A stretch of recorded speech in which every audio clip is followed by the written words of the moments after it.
Hi, welcome back. Today, we're going to cover the top 10 ways to develop self-awareness. To recap from your last lesson, self-awareness is having a high degree of knowledge about yourself. It's awareness of your habits, emotional tendencies, needs, desires, strengths, and weaknesses.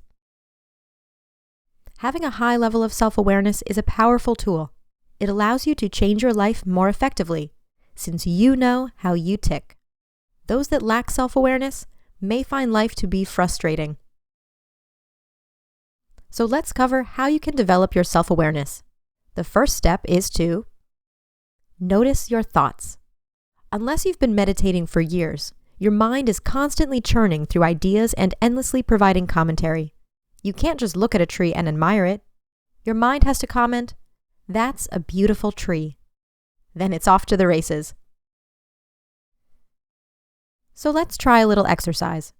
Throughout the day, try to notice your thinking patterns. What do you think when you're feeling nervous? What do you think when you're feeling bored, interested, walking down the street? Notice that similar situations result in similar thought patterns. The next step in developing your self-awareness is to notice your feelings. What do you feel throughout the day? What do you feel while you're eating, driving to work, lying in bed, waiting in line? Once you notice your emotion, question it. What am I feeling? Why? What do I need right now? How do I normally react in this situation? Is that smart? Okay, now that we've become aware of our thoughts and feelings, the next step is to understand how you deal with frustration or emotional discomfort. Whether you realize it or not, a huge chunk of your time is spent trying to make yourself feel better. If you feel slightly frustrated or uncomfortable, perhaps you try to change others or the situation around you to resolve those negative feelings. Reflect on how you usually deal with your uncomfortable feelings. Do you try to control others? Is your first instinct to leave the situation? Do you attempt to distract yourself?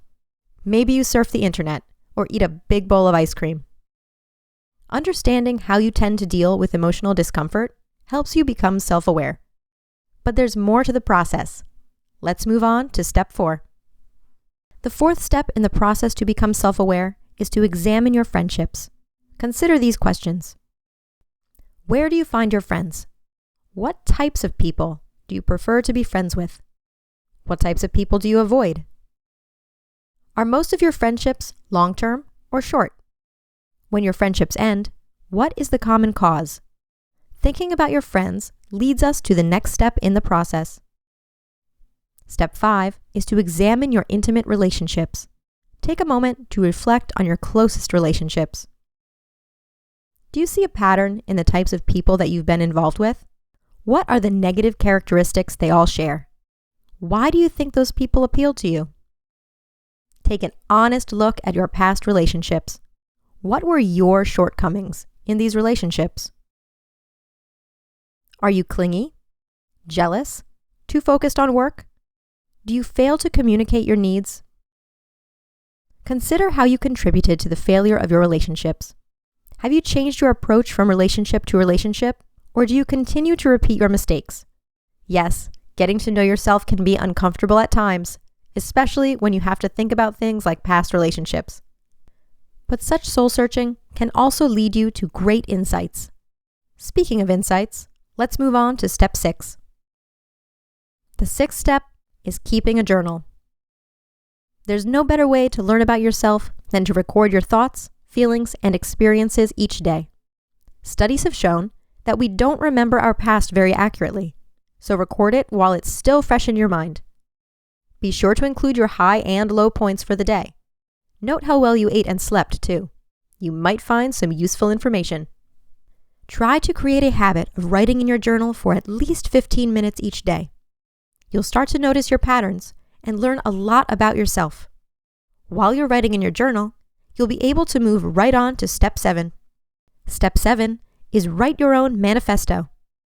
Think about and then document your views on life, your goals, and your intentions. You might be surprised by what you write. You can write this self-reflection right in your journal. This is a great step for understanding yourself and your beliefs. Another thing that would be good to put into your journal are your thoughts on the next step. Step 8 is to make a list of your strengths and weaknesses. Now that you have your lists, look at each characteristic. How do you know you have this strength or weakness? Are you certain? You'll want to avoid jumping to conclusions. For example, you may have always believed you're a hard worker, but are you really? To whom are you comparing yourself? Why? Provide yourself with proof before you make any decisions. After all, in your journey to self-awareness, you want to know who you really are, which leads us to step 9, which is another strategy you can employ to help you discover who you really are. Step 9 is to determine what others would say about you. Do you know how others perceive you? Consider how your partner, children, friends, family, coworkers, and boss would describe you. What would they say are your dominant qualities? What would they say are your good qualities? What would they suggest you improve about yourself? Do you think you're right about their opinions? Let's do an experiment to find out how perceptive you are. Ask them and see how accurate you are. There is no better way to find out. Take note of what they say, write your notes in your journal, and reflect on their comments. They might have more insight than you realize. Speaking of insight, that leads us right into step 10. Step 10 is to meditate. What is meditation anyway? Meditation is developing a better awareness of the present moment and yourself. It's an ideal activity for enhancing self-awareness. For best results, meditate at least once each day. Let's start with today. Spend the rest of the day paying attention to yourself, others, and your surroundings. You can develop greater self-awareness by just paying attention. As you're paying attention, question yourself throughout the day. For example, in paying attention to yourself, ask yourself, what am I attempting to achieve? Or, what emotions am I currently feeling and why? Or, as you pay greater attention to others, ask yourself, what are the people around me feeling? The more you practice these techniques, the easier they become, and the more you'll learn about yourself and others. Understanding yourself might be the most important part of becoming and living authentically. Now that you have a better understanding of yourself, the next lesson takes you one step further as it guides you through pondering your personal identity. But first, here's what you need to do today. Spend the rest of the day noticing your feelings. Do you see patterns emerging in similar situations? What are they? That's the end of this lesson. We'll continue your journey to authenticity in Lesson 4.